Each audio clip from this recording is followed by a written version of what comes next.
Hello मेरे प्यारे साहिलियंस, आपका स्वागत करता हूं अपनी इस क्लास में। आज का क्लास इंग्लिश ग्रामर, आज के वीक से इंग्लिश ग्रामर सेशन स्टार्ट हो रहा है। और हमने लास्ट क्लास में डिटरमाइनर्स पढ़ा था, जिसमें हमने आर्टिकल पढ़ा।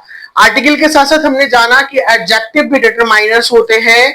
तो हम लोग बखूबी जानते हैं कि इसका एग्जामिनेशन में प्रश्न कैसे आएगा। अगर नहीं जानते हैं तो आप लोग जानिए, क्योंकि 11th-12th लेवल पे कुछ आपके एग्जाम्पल्स जो होंगे, जैसे उदाहरणार्थ, उसको लेके मैं आज के कॉन्सेप्ट को क्लियर करना चाहता हूं कि कहां पे डिटरमाइनर्स का इस्तेमाल होता है। जैसे यूजेस ऑफ सम डिटरमाइनर्स में हमने देखा, क्योंकि डिटरमाइनर्स हम लोग ऑलरेडी पढ़ रखे थे कि सर डिटरमाइनर्स होता क्या है। डिटरमाइनर्स का मतलब होता है निर्धारक शब्द। कैसा शब्द? निर्धारक शब्द। सर ये निर्धारक शब्द का मतलब क्या होता है? जो डिटरमाइन करता है नाउन को, कि नाउन कितने नंबर में है, नाउन कैसा है। यानी नाउन और प्रोनाउन को डिटरमाइन करने वाले ही डिटरमाइनर्स कहलाते हैं। तो यूज ऑफ सम डिटरमाइनर्स में हम लोग सबसे पहले टॉपिक को लिए हैं मच और मैनी। ये मच और मैनी जो है, ये है क्या? मच और मैनी ये क्या है? ये सर एक प्रोनाउन है। ठीक है, मच और मैनी क्या है? एक प्रोनाउन है। और ये प्रोनाउन जो है किस रूप में इस्तेमाल हो रहा है? डिटरमाइनर्स के रूप में इस्तेमाल हो रहा है। किसके रूप में इस्तेमाल हो रहा है? डिटरमाइनर्स। सर ये जब प्रोनाउन बिना नाउन के साथ में आएगा, ये कब होगा? जब नाउन इसके तुरंत के बाद नहीं आएगा, इंस्टेंट नाउन का प्रयोग नहीं होगा। कोई दिक्कत क्या? लेकिन सर अगर प्रोनाउन के बाद, जैसे कोई प्रोनाउन लेटर है और उसके बाद नाउन आ जाएगा, तो सर हम इसको प्रोनाउन ना बोल के हम लोग इसे क्या कहेंगे? एडजेक्टिव कहेंगे। क्या कहेंगे? एडजेक्टिव कहेंगे। बस यही चेंजमेंट आता है। समझ में? बदलाव क्या आता है कि अगर प्रोनाउन के बाद कोई नाउन आ रहा है तो हम उसे प्रोनाउन न कह के क्या कहेंगे? एडजेक्टिव।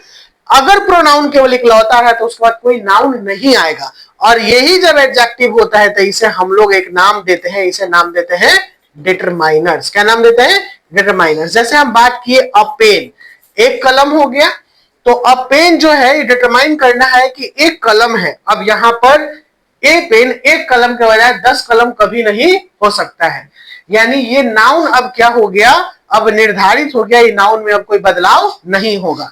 ठीक है, ये है डिटरमाइनर्स का काम। उसी तरीके से कुछ जो शब्द हैं, जैसे मच एंड मैनी। ये मच और मैनी क्या है? एडजेक्टिव है ना भैया। मच और मैनी क्या है?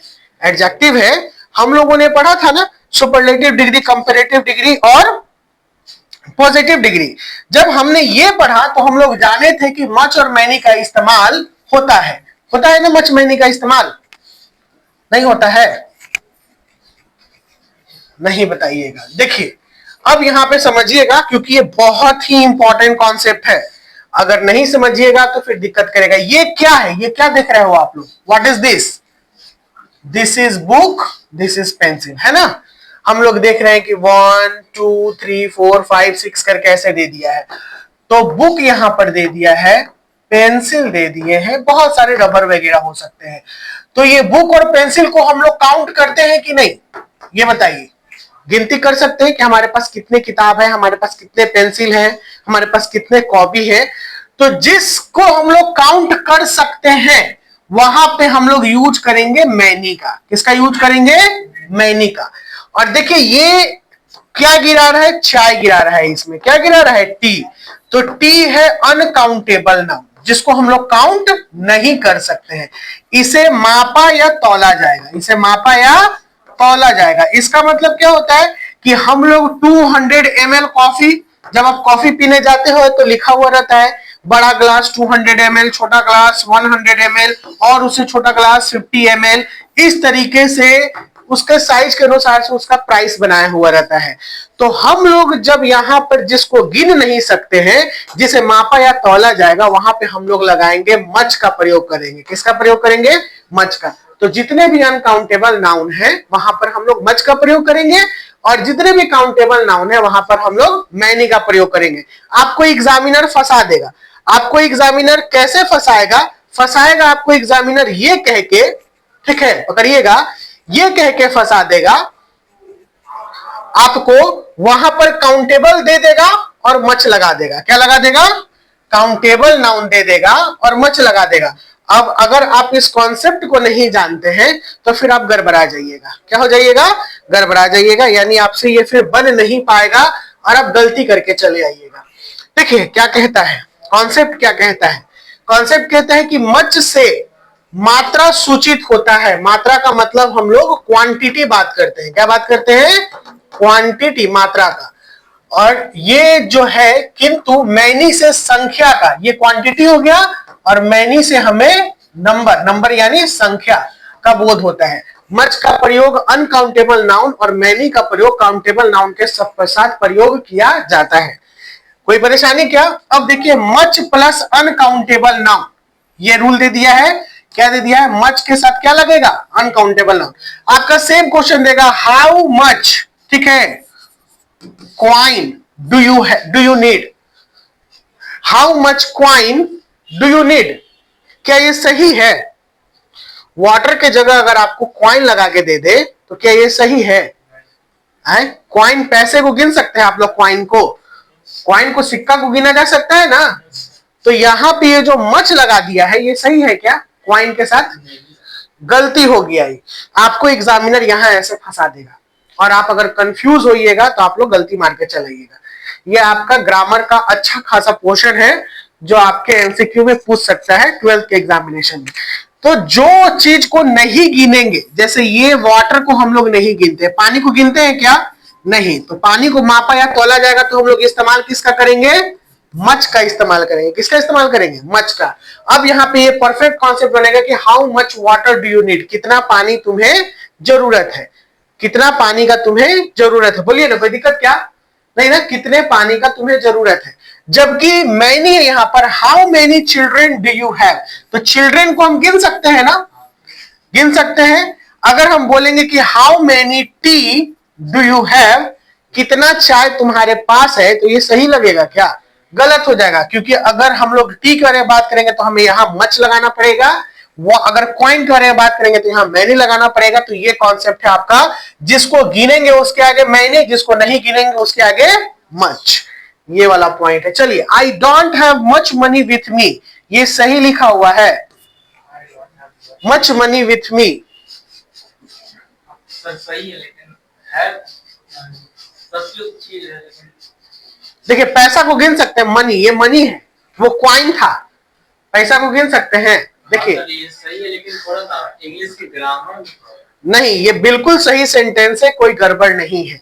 मेरे पैकेट में कितना पैसा है? I have money in my pocket. कितना पैसा है आपको पता है? क्या पता है कितना पैसा है मेरे पास? नहीं पता है। मनी जनरली अनकाउंटेबल नाउन होता है।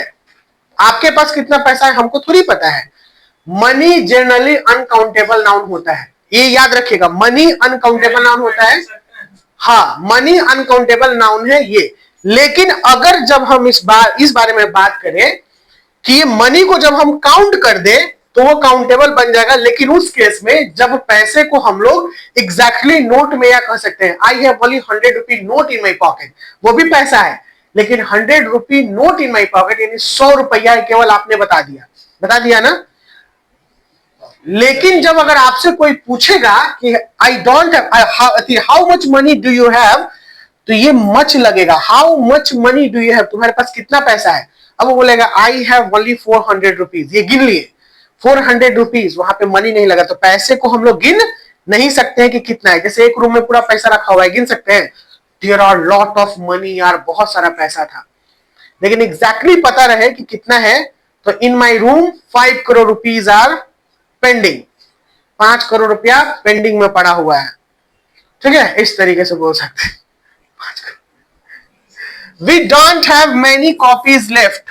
देखिए यहां पे कॉपीज को गिन सकते हैं, काउंटेबल नाउन हो गया, और इसके आगे क्या लगा दिया? मैनी लगा दिया। क्या लगा दिया? मैनी लगा दिया। कोई बात क्या? कोई दिक्कत क्या? नहीं ना, समझ में आया अच्छे से? परेशानी?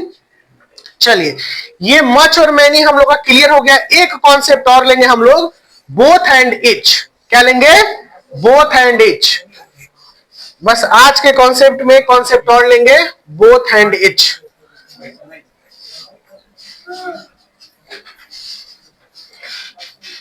जो भी टॉपिक चल रहा है एकदम माइंड में बैठा लीजिएगा, बहुत ही महत्वपूर्ण टॉपिक है बच्चों लोग। एग्जाम में क्वेश्चन आएगा इससे, आपके परीक्षाओं में। आइए, अरे आइए, बोथ हैंड इच क्या है भैया? Both hand etch. देखिए बोथ का मतलब क्या हो रहा है? बोथ का मतलब दोनों, और इच का मतलब एक, दो में से कोई एक, और बोथ का मतलब होता है दोनों। क्या होता है? दोनों। बोथ का अर्थ होता है दोनों, तथा इच का अर्थ होता है कोई एक व्यक्ति, व्यक्तियों या वस्तुओं में से प्रत्येक के बारे में बात कर रहा है। इच का मतलब प्रत्येक भी होता है और एक भी होता है, जैसे ये है। तो हमने यहां पर 4 गो फल रख दिया, और चारों फल के बारे में बात कर रहे हैं कि प्रत्येक फल मीठा है। क्या है? प्रत्येक फल मीठा है। तो प्रत्येक फल मीठा है, तो यहां पर तो एक का बात किया जी, यानी वन, और वन क्या होता है? सिंगुलर होता है। और जब बोथ के बारे में बात करेगा दोनों, तो दोनों क्या होता है?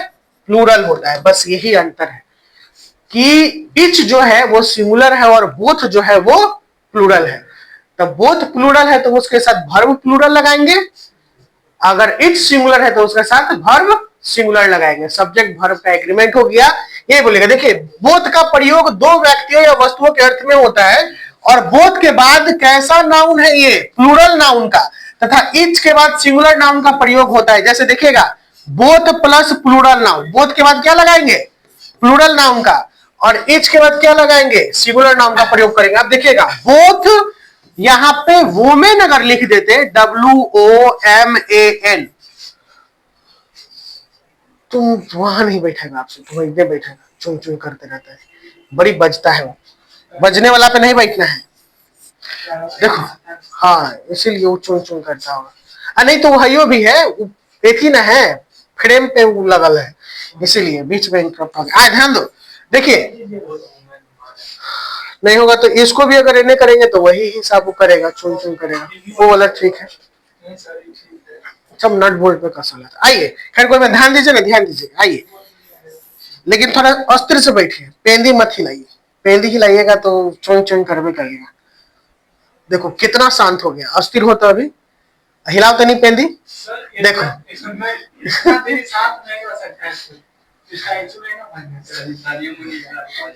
है ना, वो बचता है। आइए ध्यान दीजिएगा। अच्छा, उसका उपाय यही होगा ना, कि नहीं होगा तो वो वाला बेंच वहां से ये वाला कर देना, ये वाला उन्हें पीछे कर देना। हाँ, उधर है नहीं, देख रहे हो लकड़ी वाला है, तो आगे वाला लिया ना, ये वाला उधर रख दे रहे, ठीक है। आगे कोई नहीं, ध्यान दो, वोमेन, ये ई जो लग गया है, ई से ये प्लूरल रिप्रेजेंट कर रहा है। क्या कर रहा है? और ए से सिंगुलर रिप्रेजेंट करता है। जैसे हम लोग मैन लिखते हैं ना, MAN, तो मैन का प्लूरल बनता है मेन। सब पढ़ा दिया गया है जेंडर में आपको, और इसी में नंबर में, ठीक है ना, नंबर और जेंडर सब पढ़ाए हुए हैं। मैन का प्लूरल क्या बनेगा? मेन। वुमेन का प्लूरल क्या बनेगा? देखिए, क्या सिर्फ ए और ई के अंतर में हमारा पूरा कॉन्सेप्ट ग्रामर का खराब हो सकता है, अगर हम लोग ध्यान नहीं दिए तो। परीक्षा में बोथ लगाया, बोथ के साथ क्या लगाया? प्लूरल। बोथ के साथ क्या लगाया? प्लूरल। और जबकि सिंगुलर प्लूरल में है ज्यादा फर्क क्या?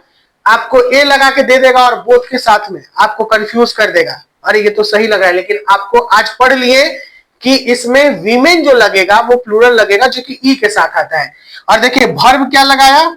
वर्ब भी प्लूरल लगाया है, ठीक है ना, वर्ब भी क्या लगाया है? प्लूरल लगाया है। बोथ वुमेन वर अमेरिकन, दोनों औरतें अमेरिकन हैं। और यहां देखिएगा, it she had a bag in each hand, she had a bag in each hand, दोनों के हाथ में क्या है? हाँ, प्रत्येक के हाथ में एक बैग है। यहां पे क्या बनेगा? प्रत्येक के हाथ में, यानी दोनों एक एक के हाथ में एक बैग है, प्रत्येक के हाथ में बैग है, ये बना। अब देखिएगा, बोथ सिस्टर्स, अच्छा, she had a bag in each hand, हाँ, उसके दोनों हाथों में एक एक बैग है। Both sisters live in Delhi, live in Delhi, तो देखिए यहां पे बोथ के साथ क्या लगाया है? सिस्टर्स लगाया है ना, और यहां पे लाइव प्लूरल हो गया, इसलिए क्योंकि लाइव का सिंगुलर लिव्स होता है, LIVES, तो प्लूरल हो गया। और यहाँ पे I worked each day except Sunday, मैं प्रत्येक दिन काम करता हूं केवल संडे को छोड़ के। तो यहाँ पे वर्क जो लगा है यहाँ पे ईच डे यानी प्रत्येक दिन, इसीलिए यहाँ पर स्विमर का इस्तेमाल हुआ है। ये आपका कॉन्सेप्ट क्लियर है बच्चा लोग? चलिए, ये कॉन्सेप्ट क्लियर है तो आज हम लोग यहीं पे रोकेंगे। अगले क्लास में हम लोग इसके नेक्स्ट कॉन्सेप्ट को बढ़ाएंगे। Bye bye, take care, see you soon in the next class.